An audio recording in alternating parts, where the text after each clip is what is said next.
تاجدار ختم نبوت زندہ باد زندہ باد لبیک لبیک یا رسول اللہ لبیک لبیک یا رسول۔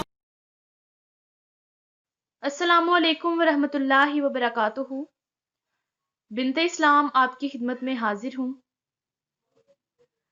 ناظرین اکرام، مرزا قادیانی نے اپنی زندگی میں بہت سی پیش گوئیاں کی جن میں سے ایک بھی سچی ثابت نہیں ہوئی۔ آگے بڑھنے سے پہلے آپ ہمارے چینل کو سبسکرائب کر دیں اور بیل آئیکن کو بھی پریس کر دیں تاکہ آنے والی تمام ویڈیوز آپ بآسانی دیکھ سکیں۔ مرزا قادیانی نے اپنی کتاب تذکرہ صفحہ 503 پر اپنی موت کی پیش گوئی کرتے ہوئے ایک الہام میں لکھا کہ ہم مکہ میں مریں گے یا مدینہ میں۔ یعنی کہ مرزا قادیانی نے اس پیش گوئی میں کہا کہ مجھے اللہ تعالیٰ کی طرف سے الہام ہوا ہے کہ تو مکہ میں مرے گا یا مدینہ میں۔ یعنی کہ مرزا قادیانی کی خدا کو بھی نہیں پتا تھا کہ مرزا قادیانی مکہ میں مرے گا یا مدینہ میں۔ ناظرین اکرام، مرزا قادیانی کی یہ پیش گوئی بھی باقی تمام پیش گوئیوں کی طرح بڑی شان سے جھوٹی ثابت ہوئی، اور مرزا قادیانی برانت روڈ لاہور کی احمدیہ بلڈنگ میں 26 مئی 1908 کو مرا اور اس کی لاش ریل گاڑی پر قادیان بھجوائی گئی۔ مکہ اور مدینہ منورہ میں مرنا تو دور، مرزا قادیانی کو کبھی ان مقدس مقامات پہ قدم رکھنے کی بھی توفیق نہیں ہوئی۔ جب کبھی مرزا قادیانی سے پوچھا جاتا کہ آپ حج کرنے کیوں نہیں جاتے تو مرزا قادیانی طرح طرح کی طویلات کیا کرتا تھا۔ کبھی کہتا صحت نہیں ٹھیک، کبھی کہا کہ اس کے پاس پیسے نہیں ہیں، کبھی کہا کہ میری جان کو خطرہ ہے۔ یہ مرزا قادیانی کے سب بہانے تھے۔ صحیح بات تو یہ ہے کہ اللہ تعالیٰ کو منظور ہی نہیں تھا کہ مرزا قادیانی حرمین شریفین کی حدود میں داخل ہوتا۔ ناظرین اکرام، قادیانی اس پیشگوئی کی یہ طویل کرتے ہیں کہ مکہ اور مدینہ میں مرنے سے مراد مکی فتح یا مدنی فتح ہے۔ یہ قادیانیوں کا سب سے بڑا جھوٹ، دجل اور فریب ہے۔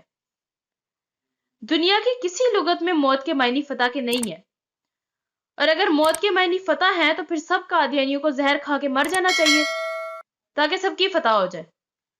خیر، مرزا قادیانی کی پیش گوئی کے برعکس اس کی موت لاہور میں اور قبر قادیان میں اس کے جھوٹا ہونے کا ایک ایسا ناقابل تردید ثبوت ہے جو ہمیشہ قادیانیوں کو ذلت اور رسوائی سے دوچار کرتا رہے گا۔ رہی بات قادیانیوں کی بے تکی طویلات کی، تو مرزا قادیانی اس بارے میں اپنی کتاب روحانی خزائن جلد 17 صفحہ 161 پر لکھتا ہے، اگر ان تمام الفاظ کی طویل کی جائے گی تو پھر پیش گوئی کچھ بھی نہ رہے گی، بلکہ مخالف کے نزدیک باعث تمسخر ہوگا،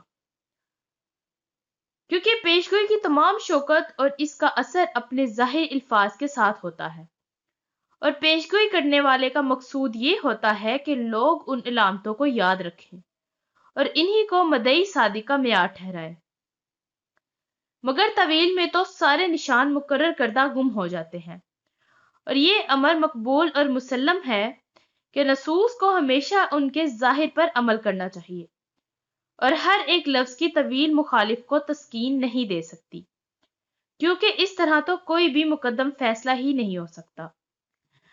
لیکن ناظرین اکرام، مرزا قادیانی نے خود کہہ دیا ہے کہ اگر پیشگوئی کی الفاظ کی طویل کی جائے تو وہ پیشگوئی ہی نہیں رہتی بلکہ مخالفین کے لیے تمسخر کا باعث بنتا ہے، اور پیشگوئی کا اثر ہی اپنے ظاہر الفاظ کے ساتھ ہوتا ہے۔ ناظرین اکرام، اگر قادیانی مرزا قادیانی کے مقرر کردہ معیار کو ہی مد نظر رکھ لیں تو اسلام قبول کرنے کے علاوہ ان کے پاس کوئی آپشن ہی نہیں رہے گی، کیونکہ مرزا قادیانی کی ڈھیروں پیش گوئیوں میں کوئی بھی ایسی پیش گوئی نہیں ہے جس پہ قادیانی طویل نہ کرتے ہوں۔ اب میں آپ کو ایک اللہ کے ولی کی پیش گوئی بتاتی ہوں۔ ناظرین، جب مرزا قادیانی نے مکہ اور مدینہ میں مرنے کی الہامی پیش گوئی کی تو پیر مہر علی شاہ صاحب رحمۃ اللہ علیہ، جنہوں نے مرزا قادیانی کا علمی میدان میں مقابلہ کیا، اور یہ وہی شخصیت ہے جن سے مرزا قادیانی لاہور میں مناظرہ طے کرنے کے بعد آیا ہی نہیں اور نہ ہی اس کی جرأت ہوئی پیر مہر علی شاہ صاحب کا مقابلہ کرنے کی، اور بعد میں بہانہ کر دیا کہ میں اس وجہ سے نہیں آیا کیونکہ آپ کے ساتھ سرحد کے پٹھان آئے ہوئے تھے۔ یہ چنگا نبی تھا مرزائیوں کا جو سرحدی پٹھانوں سے ڈر کے بیٹھا ہوا تھا۔ خیر، جب مرزا قادیانی نے پیشگوئی کی کہ مکہ میں مروں گا یا مدینہ میں، تو پیر میر علی شاہ صاحب نے پیشگوئی فرمائی کہ مرزا قادیانی مکہ اور مدینہ میں قدم نہیں رکھ سکے گا، کیونکہ حضرت عیسیٰ علیہ السلام کے بارے میں حدیث ہے کہ جب وہ تشریف لائیں گے تو حج کرنے کے لیے تشریف لے جائیں گے۔